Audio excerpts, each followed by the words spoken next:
واتخذي من الجبال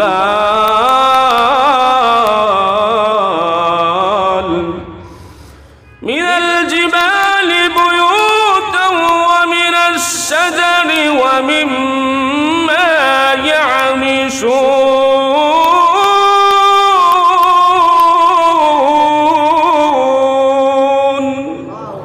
আল্লাহ রাব্বুল আলামিন বলেন ওয়াআউহা রাব্বুকা ইলান নাহল আল্লাহ বলেন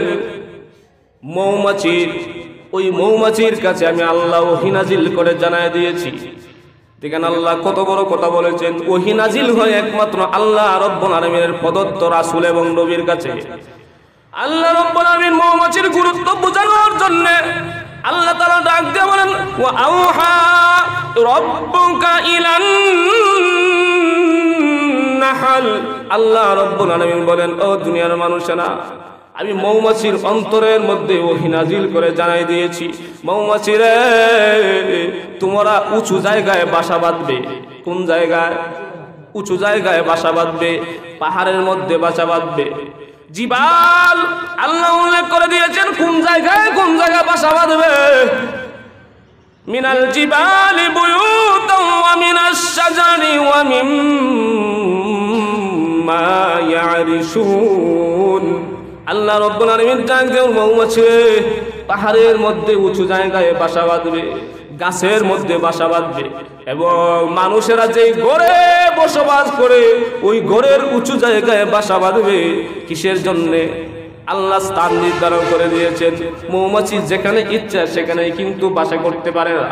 পাহাড়ের মধ্যে বাসা বাঁধে, গাছের মধ্যে বাসা বাঁধে এবং মানুষেরা যেই ঘরে থাকে ওই ঘরের আশেপাশে বাসা বাঁধে কি বাঁধে না? জোরে কথা বলেন।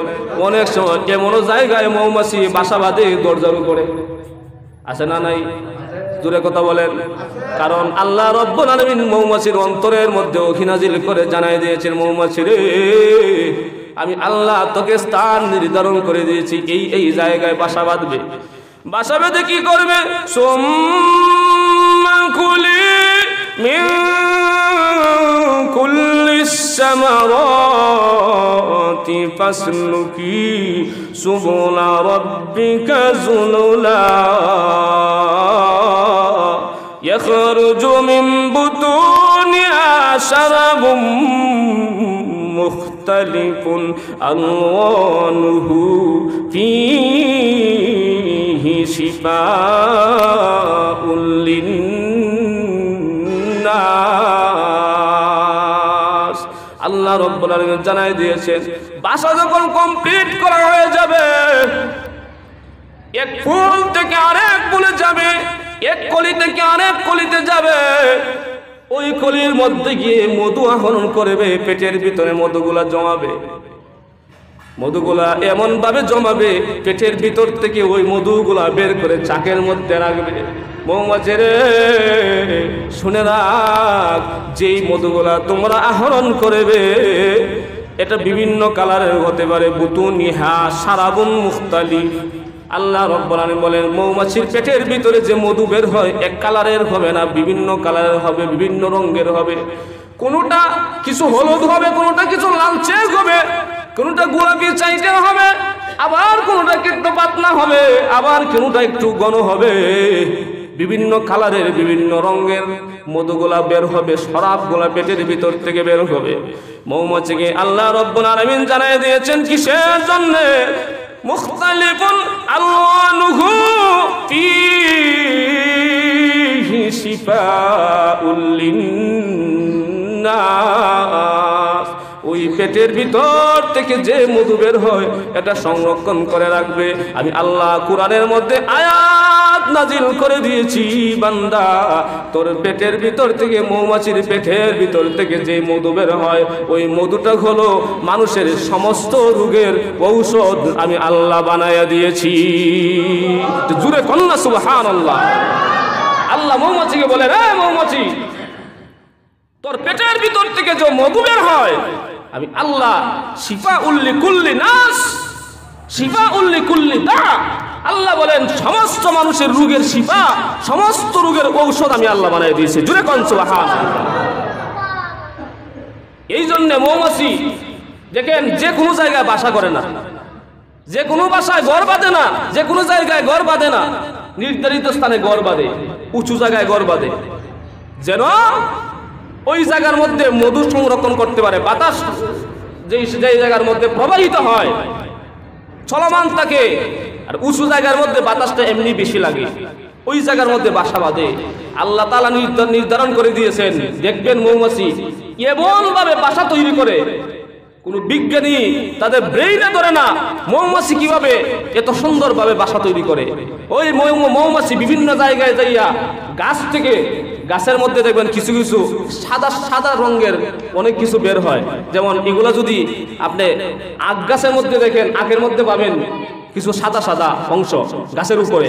আবার যদি পেয়ারা গাছ দেখেন, পেয়ারা গাছের পাতার মধ্যে পাবেন কিছু সাদা সাদা অংশ। ওই সাদা জিনিসগুলা মৌমাছি নেয়, নিয়া এটা দিয়ে মোম তৈরি করে, ওই মোম তৈরি করে ওই মৌমাছি বাসা বাঁধে।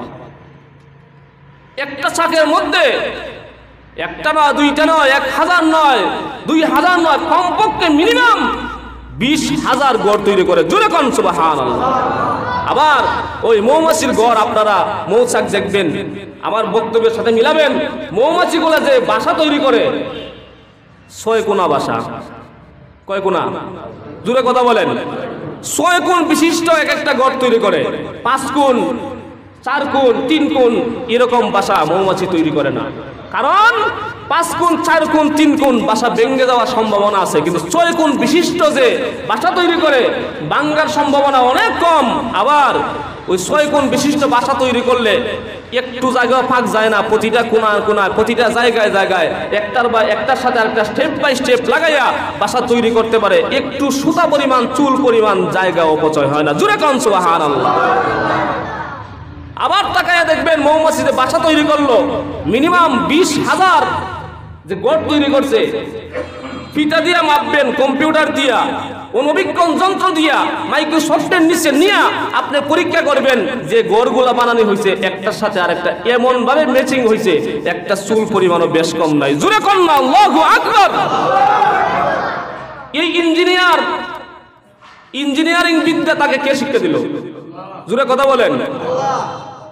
বাসা তৈরি করলো, বাসা তৈরি করার পরে ওই বাসার মধ্যে একটা মৌমাছি থাকে, এটা হলো রানী মৌমাছি, প্রেসিডেন্ট অফ হানিকম, মৌমাছির রানী।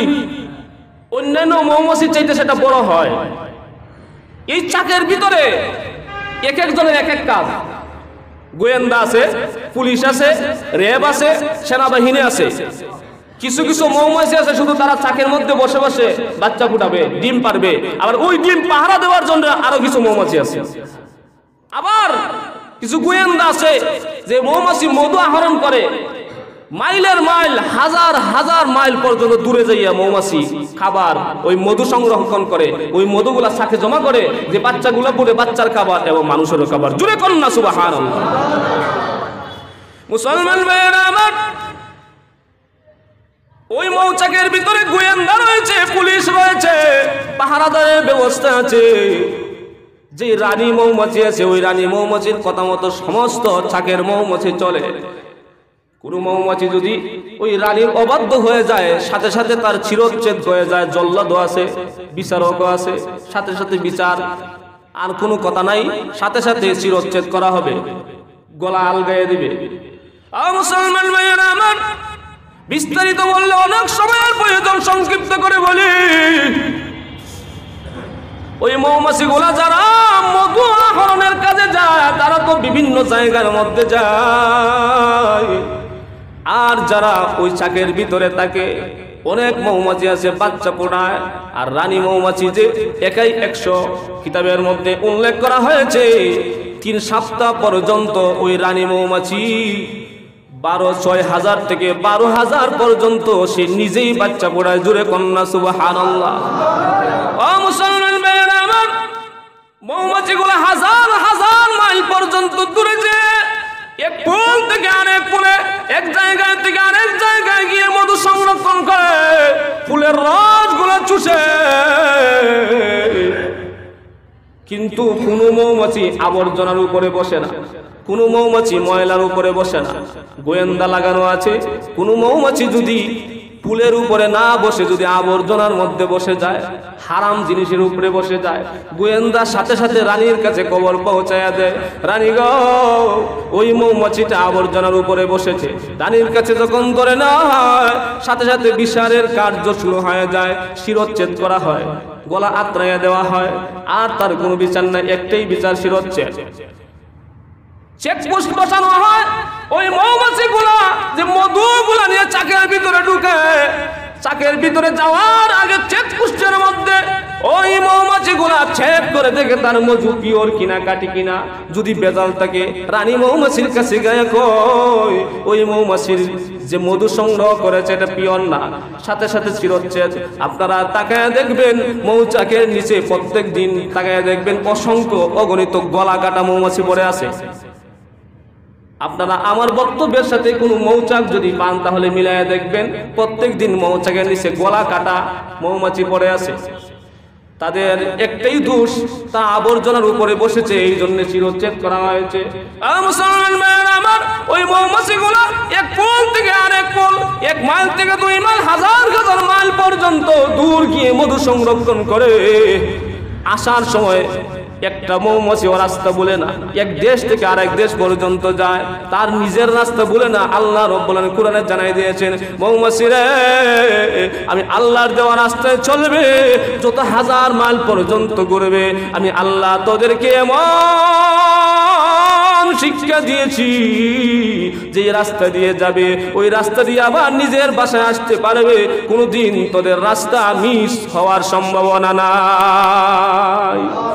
মুসলমান ভাইয়েরা আমার, ওই মৌমাছিগুলা এক কুল থেকে আরেক কুলে যায়, কোন ফুলের মধু, কোন ফুলের রস হলো ঠিক তো, কোন ফুলের রস হলো টক, আবার কোন ফুলের রস মিষ্টি।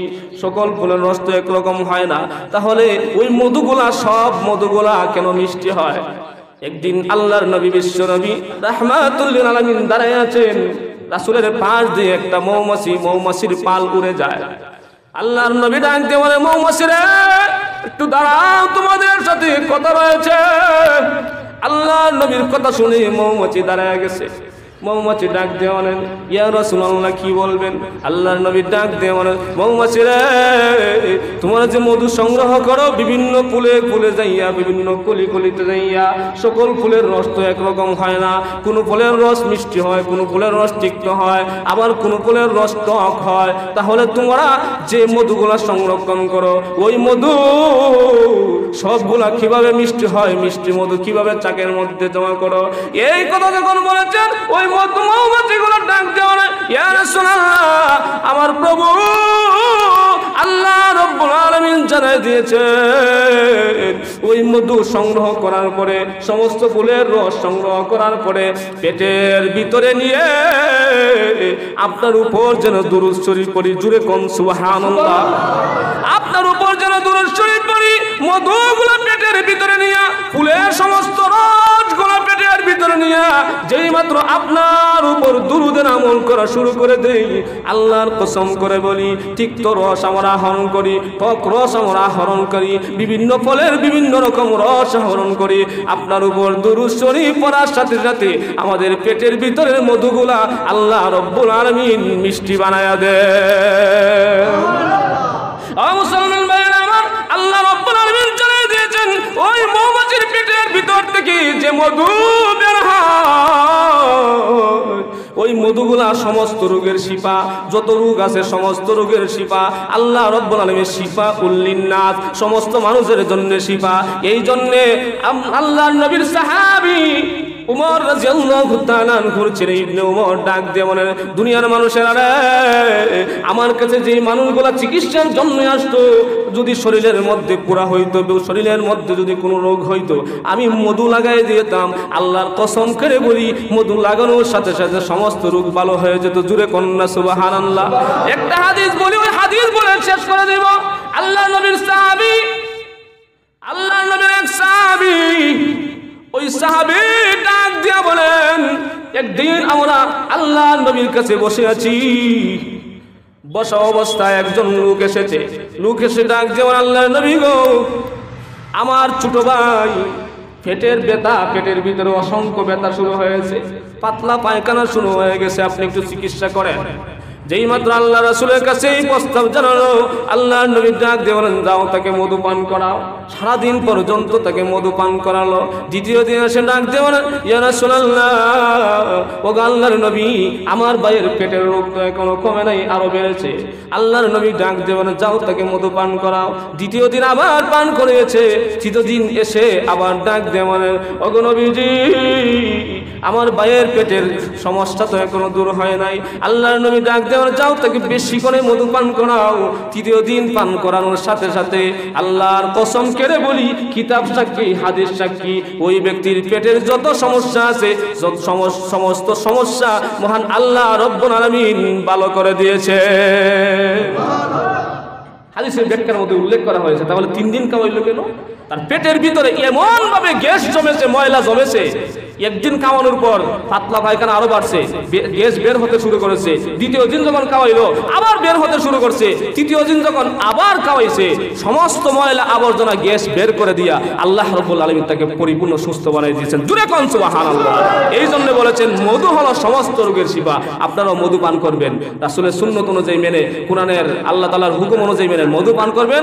আল্লাহ রাব্বুল আলামিন সমস্ত রোগ থেকে মুক্তি দান করবেন। জোরে কন্যা আল্লাহু আকবার।